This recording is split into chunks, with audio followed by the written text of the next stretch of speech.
Hi, everyone. So this is my 14th year since fading out of the Jehovah's Witness organization. So that takes us back to like 2008. And I always think it's good to reflect on your life, look back and reflect and see, how you've grown and things that have changed, what you would change, that sort of thing, what you do different. Seriously, as I was reflecting back to when I was first fading out, there were some main things that really stood out for me that I slid down to 4 items to go in line with my 14th year of freedom. But there's these 4 things that kind of stood out for me that I would love to be able to go back and comfort my former self. So the first thing that I was thinking of was like, don't be afraid. I was terrified that the demons would actually attack me, and that I was open to Satan's attack since I wasn't going to meetings at the time. And I recall fervently praying to Jehovah about this, that they wouldn't attack me, and please protect me from Satan and his demons, because I knew that I wasn't going to meetings. And this is a common belief anyway, as I grew up, and as many of you would know, having been around the Jehovah's Witness organization, that this is a huge fear that the organization puts into people, into the members. If you're not with Jehovah's organization, you're against them. When you're not following Jehovah's way, if you're not going to meetings, if you're not doing what he's saying the organization is telling you, then you're opening yourself up to Satan, and you're going to be starting to be part of Satan's world, which opens you up to demon attacks and this kind of thing. So if I was to go back, my first thing would be, don't be afraid. Demons will not attack you. Satan will not attack you. There were no attacks at all. There is nothing. Our brains play interesting games on us if we want them to. And my brain said no. So anyway, I would go back and say that. Don't be afraid. Second on my list is drop the labels. 2 labels especially, is worldly and apostate. Let me just talk about the worldly label first. So as someone who grew up as a Jehovah's Witness, it's deeply, deeply programmed. So people that are not part of Jehovah's Witness organization are bad association, and they should be avoided at all costs, right?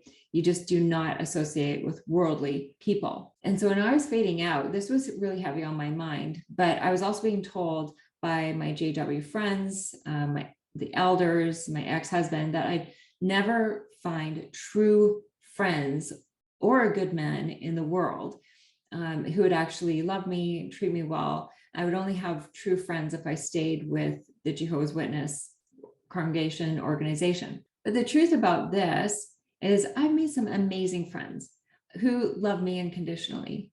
And when I was dating, after I left, I met a lot of very good men. And I actually did find the love of my life who loves me unconditionally, and he's my soulmate. Again, I would go back and say, drop all that. Don't be afraid, which is my number 1, but then drop the label of worldly. You need to drop it. The other label, of course, is apostate. And so this term is also deeply ingrained in people that have been in the organization for a long time, more so than somebody who's just recently joined the Jehovah's Witness organization. And because the apostates are the worst, basically because they know the truth, but then they deviated from the truth, as Jehovah's Witnesses like to call their belief system, the truth. So the organization puts a whole lot of fear porn around this label, that apostates are mentally diseased, or beware of apostates, abhor the wicked, being apostates, fight against apostate elements. And so the elements of being apostate is basically that you're trying to make others think like you if you're an apostate. So you're trying to get them sneakily out of the organization, out of the congregation, as if it's against their will to actually leave in the first place. However, but this is what the apostate term label means when you're a Jehovah's Witness. And basically that apostates are so very bad because they've chosen Satan's world over following Jehovah. And so overall, you need to avoid apostates and have no dealings whatsoever with them. So yeah, as you can imagine, I had a very unhealthy fear over being labeled as an apostate because I was having doubts. I was leaving. I was like, all these things were starting to come up for me. And I was a bit weirded out when I first came across apostates on YouTube who were saying they were apostates. And I'm like, oh my God, like it was kind of a bit of a shift in my thinking where I'm like, when I first started going down the apostate YouTube hole, for lack of a better term, it was actually very kind of scary because I'm like I was nervous just watching them, which was crazy because in essence, I'm one of them as well, if we come right around to it. So, but the truth around this, the actual definition of apostate is someone who turns aside, is basically anyone who leaves their religion by birth and is by definition now an apostate. And in fact, the Watchtower founder, Charles Russell, he was an apostate of the Presbyterian religion of his birth. That is the same for any Jehovah's Witness that has converted from another religion into being a Jehovah's Witness. They are also an apostate from that religion. Once I educated myself on the real meaning of apostate, the history of it, it actually really changed my viewpoint of that label. And I stopped using it to define myself by, Jehovah's Witness organization fear tactics. I said, I'm dropping that. Like, I don't call myself an apostate because that's their term. So I just don't use it for myself. And that label apostate, I mean, they use it as a very destructive and defamatory. And I just don't buy into that anymore. It's not my life. So number 3 on my list of what I would go back and tell my former self, stop judging and be open. Because I realized that as I was fading out and I was starting to open up to more things, which I wasn't really planning to, just there's some natural things that were happening. I recognized that I had been so judgmental, I think really most of my life, because as a Jehovah's Witness, you don't realize how judgmental you actually are. You judge people because they celebrate holidays and birthdays, and I recall judging people throughout school, and judging them that poor them, they don't know the truth, or, poor them, they're going to die, poor them, basically judging them on their actions. So judging people on their holidays and birthdays, judging other religions, judging gay people and lifestyle choices, judging people who drink or who smoke, and the list goes on and on. I mean, we really are, we're programmed to be very judgmental. So I recognized this when I was leaving. And since I faded out due to judgment that was piled on me, because when I was going through the split up from my ex-husband, the congregation friends basically just kind of backed away because they were judging me based on me moving out of our home. And so they thought that I had done something, but nobody actually asked me anything. There was just kind of this weird vacancy of where my friends used to be. And so it opened up my eyes then quite quickly, because I'm like, wow, why are they judging me?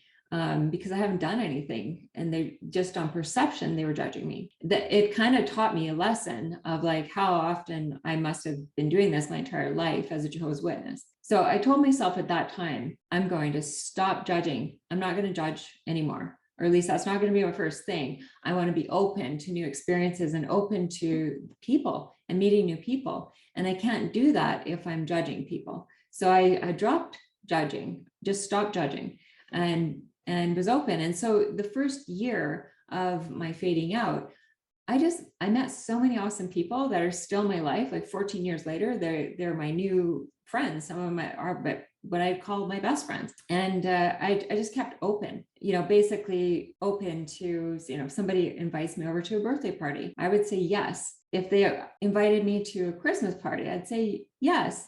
And I just kept saying yes as much as, I wanted to. And I just stopped saying no. And I hung up the old excuse book that I've lived by my entire life. Basically, when somebody asks you for coffee, let's go, do you want to hang out after work or after school? Basically, that excuse book that I've used my entire life. Like, so when people would ask you to party or coffee or whatever, you'd have the excuse like, no, we don't, celebrate, or we don't do this because we're Jehovah's Witness. We don't do that. No. So it was all these no's my entire life.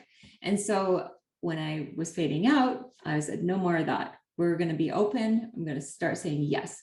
And so that's what I did. And I started celebrating life. My first birthday party, like I was celebrating and having fun and actually meeting like amazing good people, going to great places and going to places that I wouldn't normally have gone to if I was Jehovah's Witness, visiting temples. When we traveled to China, we went into the temples and we did some of the stuff that they did there.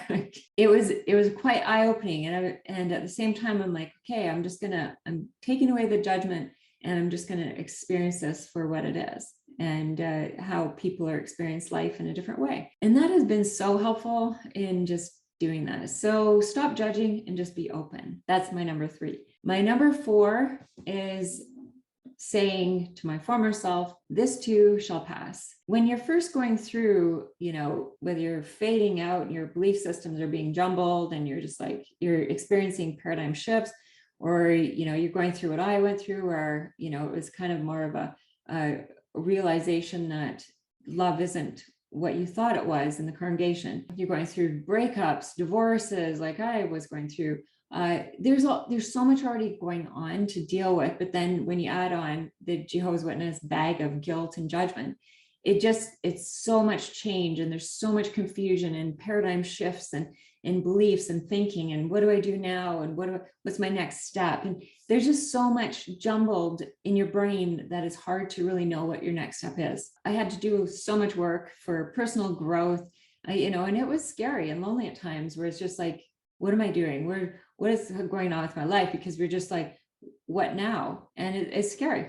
So I would go back and tell my former self, this too shall pass, my dear, because it's temporary. Everything is temporary. And just knowing that, just being in the moment and just being at that and realizing that you should appreciate that moment now is so helpful. And so anyways, that's what I would go back and say. It's temporary. This too shall pass. It always does. What would you tell yourself if you could go back in time to when you're first starting to fade out, or first realizing like this wasn't the truth as you thought it was? These type of things. What would you go back and tell yourself? Because there's so many different experiences out there, and I'd love to hear them. So please share in the comments below. And thanks for being here as always. And if you enjoyed this video, please consider subscribing. Take care, and we'll see you next time. Bye.